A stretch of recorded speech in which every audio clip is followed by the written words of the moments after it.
kita bahas mengenai hukum mencintai seseorang sebelum menikah, Ustaz. Cinta itu fitrah, lumrah, sesuatu yang lumrah. Setiap orang itu pasti dititipkan oleh Allah rasa cinta, rasa benci. Semenjak dia lahir ke atas dunia ini pasti ada rasa suka. Anak kecil pun, misal kalau seandainya ada pemuda tidak ada memiliki rasa cinta, ini pemuda ini bermasalah. Malu rasanya mengatakan cinta kepada dia. Halo, Assalamualaikum warahmatullahi wabarakatuh. Alhamdulillah, wassalatu wassalamu ala rasulillah. Kita hari ini dipertemukan kembali dalam channel Curhat Keluarga Sakinah, yang insya Allah kita akan membahas mengenai hukum mencintai seseorang sebelum menikah. Masya Allah. Namun sebelumnya, agar channel kita ini bisa lebih berkembang, jangan lupa like, subscribe, dan bagikan kepada teman-teman yang lain agar video ini lebih bermanfaat. Ya Ustaz, ya. Kemudian kita juga semangat. Ya, lebih semangat lagi membuat video-video yang lain dengan tema-tema yang berbeda, berhubungan dengan keluarga. Ya, dengan tema-tema yang berhubungan dengan masalah keluarga. Kita bahas mengenai hukum mencintai seseorang sebelum menikah, Ustaz. Oke pemirsa, hari ini kita akan jawab pertanyaan Ustazah. Ustazah bertanya, Ustadz menjawab. Ya. Pertanyaan Ustazah, bagaimana hukum mencintai sebelum menikah?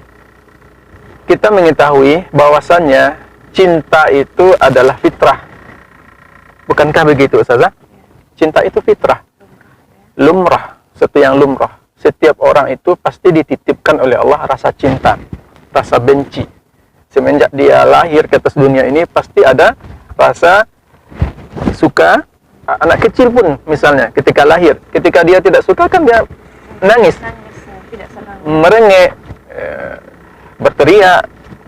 Ketika dia senang pasti dia tertawa, senyum. Jadi cinta itu tidak ada salahnya. Ketika ada sepasang muda-mudi yang lagi kasmaran, lagi jatuh cinta, itu tidak salah. Itu fitrah. Fitrah, kalau seandainya ada pemuda tidak ada memiliki rasa cinta, ini pemuda ini bermasalah. Ya harus dibawa ke ahli terapi ya. Kenapa dia tidak mempunyai rasa cinta? Harus dipertanyakan juga. Ya, jadi cinta itu tidak masalah Ustazah. Ya, karena cinta itu terbagi dua Ustazah.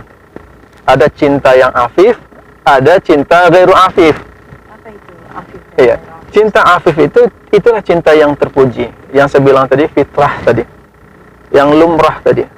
Masing-masing kita dititipkan rasa cinta, kemudian kita suka kepada orang, itu kan hak kita. Misalnya saya sekarang cinta ke salah satu artis yang cantik misalnya. Artis yang cantik. Ini kan misalnya, misal atau kita taruhlah pemuda lain. Tidak istri jadi jadikan contoh. Oh gitu. Saya mencintai istri. Ini kalau ini kan dah pasti. Ini kan kalau mungkin saya bilang kalau saya mencintai Ustazah, nggak mungkin ya pakai kalau. Ini kalau tadi. Oke, maaf. Kalau seandainya saya cinta kepada seseorang perempuan, kita tidak sebutkan orangnya. Itu hak saya, itu kan di dalam dada, hati. Dan itu biasa-biasa saja. Kita cinta kepada orang lain, itu sesuatu yang lumrah. Fitrah. Yang tidak boleh itu adalah mengekspresikan rasa cinta. Cinta yang dikeluarkan, yang diungkapkan, itu yang tidak terpuji, yang tidak boleh. Ya. Jadi kalau belum menikah belum boleh nembak-nembak gitu ya. Jadi istilah nembak-nembak. Istilah nembak-nembak ya. Jadi seperti ini Ustazah. Kita kagum kepada orang lain, kita cinta kepada wanita lain atau perempuan cinta kepada laki-laki lain, kagum dia, timbul rasa cinta. Selagi tidak diungkapkan, hanya dipendam, maka itu tidak masalah. Itu biasa-biasa saja. Gitu. Mencintai dalam diam. Ya, jadi itu Ustaz.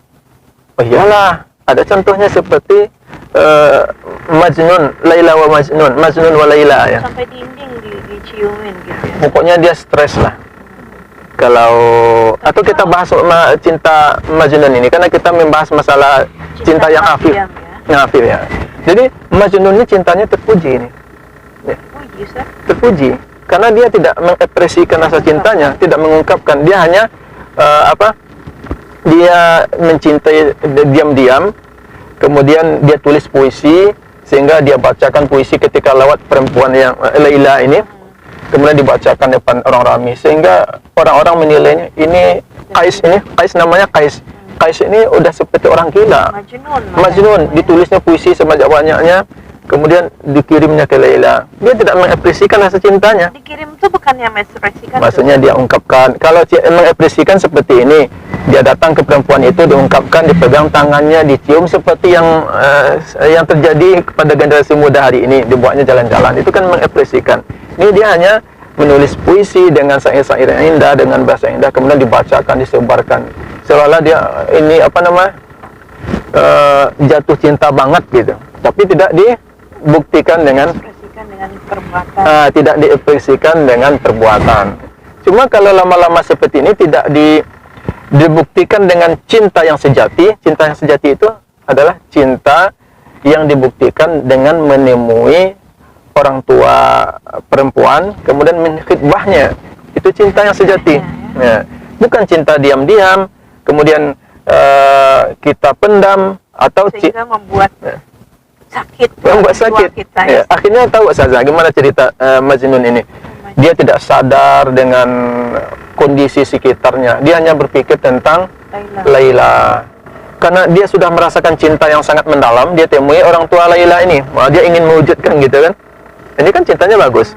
Dia ingin datang, merasa siap. Nyatanya apa yang terjadi? Orang tua Laila ini adalah orang yang terpandang, orang kaya. Ya. Sementara Laila si Kais ini pemuda yang kehidupannya di bawah rata-rata ya. Jadi istilahnya tidak sekufu bahasa kita, tidak setara, tidak sebanding. Katanya tidak. Kalau seandainya sempat Laila menikah dengan Kais, ini bisa menjatuhkan martabat keluarga besarnya. Jadi akhirnya ditolak. Karena ditolak itulah pergilah dalam sebuah kisah tuh Majnun Kais ini pergilah ke sebuah tempat pengasingan. Pergi dia ke gunung pasir. Di sanalah ditulis semua, menulis dia tulisan puisi-puisi, kemudian dikirim. Sehingga tidak ada alat tulis lagi, ditulisnya di pasir. Diambilnya ranting-ranting, ditulis di pasir. Tulis tulisan-tulisan. Akhirnya orang menyampaikan ke Laila. Laila pun tersiksa dengan keadaan seperti ini.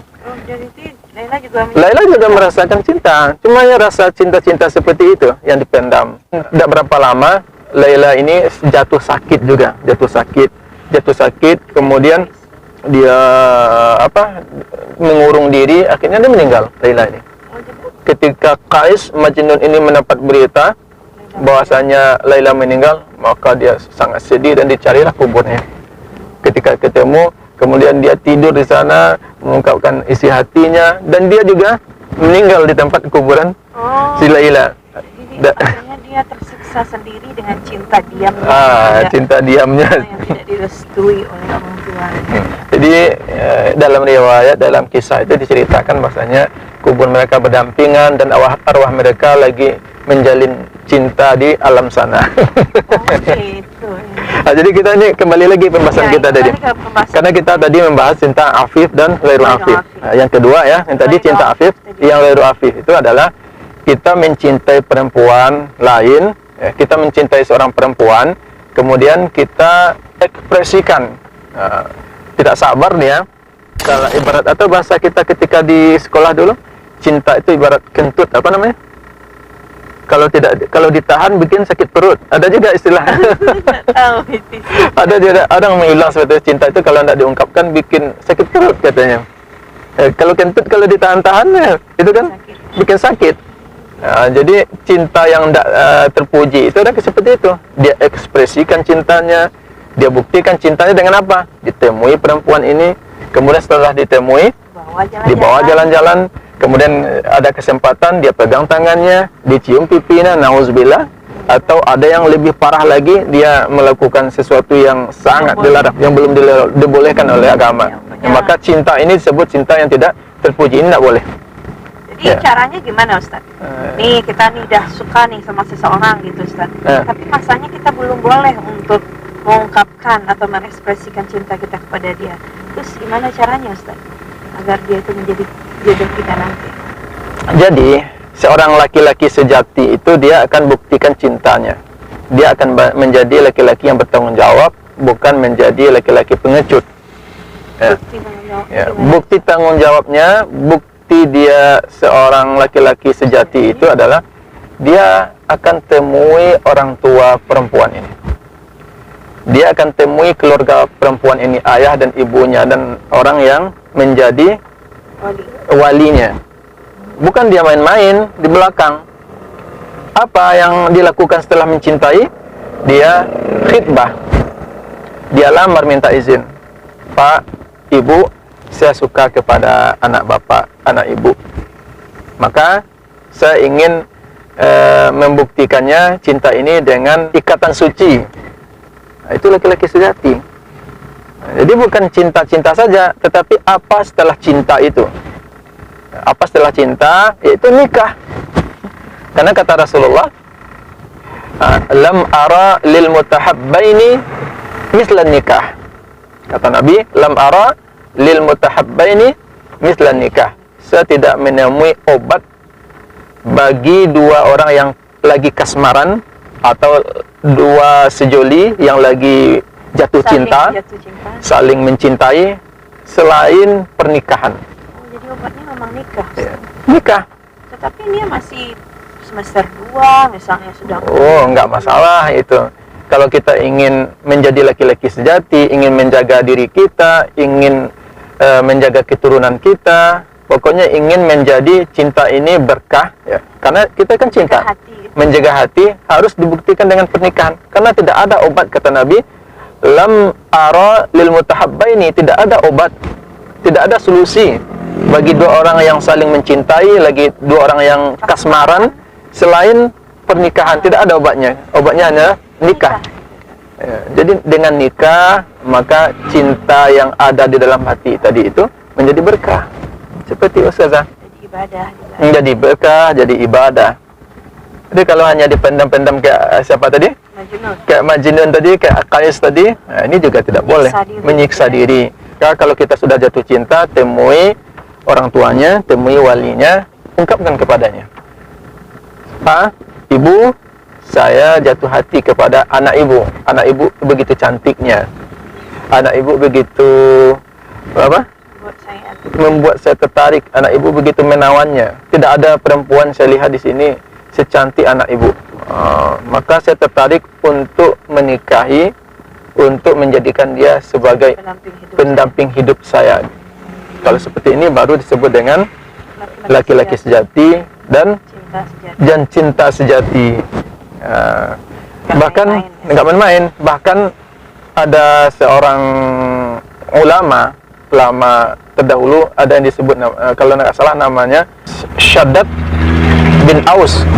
Shaddad bin Aus, ya, namanya kalau nggak salah Shaddad bin Aus. Dia mengatakan seperti ini, Zawijuni, nikahkan saya. Padahal ini dia sudah mau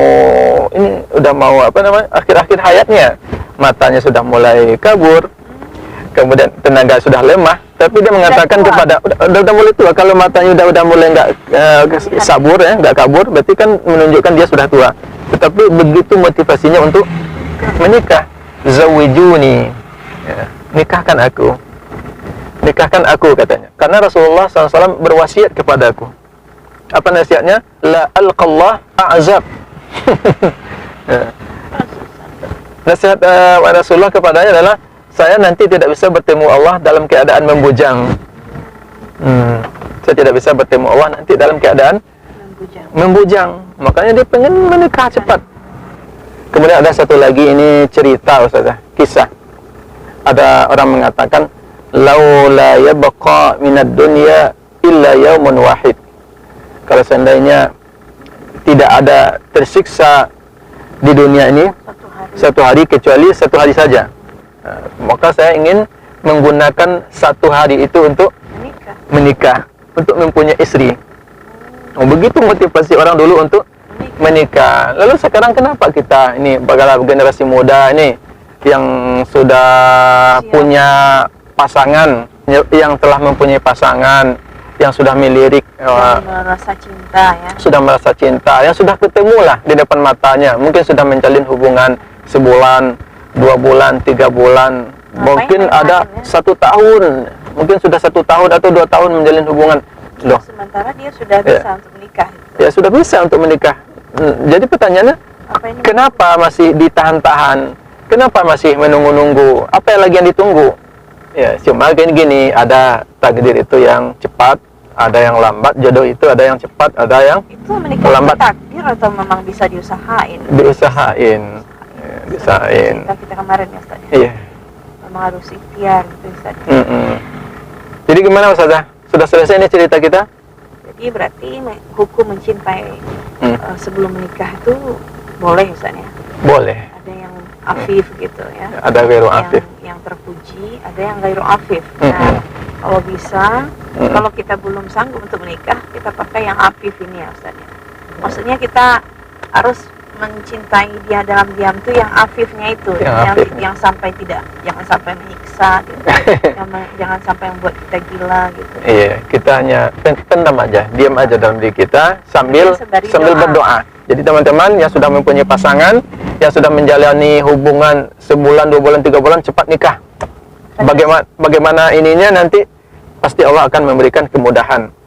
Wa ma min dabbatin fil ardi illa 'alallahi rizquha. Tidak ada satupun binatang melata di atas dunia ini melainkan sudah diberikan Allah rezekinya, sudah ditetapkan rezekinya. Jangan takut. Binatang melata aja yang tidak punya pikiran, yang tidak punya akal, masih diberikan oleh Allah rezeki. Apalagi kita yang ingin menjaga kesucian diri kita, menjaga iffah kita, menjaga izzah kita, harga diri kita, agar tidak terjerumus kepada perzinaan dan lain-lain. Maka kita harus jaga diri kita harus lakukan cara menjaganya adalah dengan pernikahan.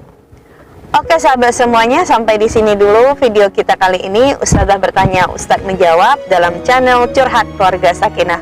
Mudah-mudahan video ini bisa memberikan manfaat untuk kita bersama. Dan jangan lupa, seperti tadi sudah dibilang, subscribe, like, dan share kepada teman-teman yang kita cintai. Komen juga di bawah. Ya, di bawah ya. Terima kasih. Assalamualaikum warahmatullahi wabarakatuh.